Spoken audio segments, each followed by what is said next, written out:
যারা এমন কাজ করে, এতিমের মাল যারা নষ্ট করে, এতিমের মাল যারা খাবে, তাদের সম্পর্কে আল্লাহ পাক বলছেন ইন্নাল্লাযীনা ইয়াকুলুনা আমওয়ালাল ইয়াতামা যুলমান ইন্নামা ইয়াকুলুনা ফি বুতুনিহিম নার ওয়া সায়াসলাউনা সাঈরা।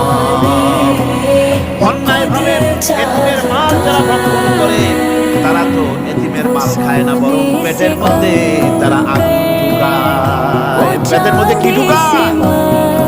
সায়াসলাউনা সাঈরা। আর অচিরেই এদেরকে জাহান্নামে নিক্ষেপ করা হবে। কোথায় নিক্ষেপ করা হবে? জাহান্নামে। যারা এতিমের মালকে ভক্ষণ করে, এতিমের মাল নষ্ট করে, এতিমের হক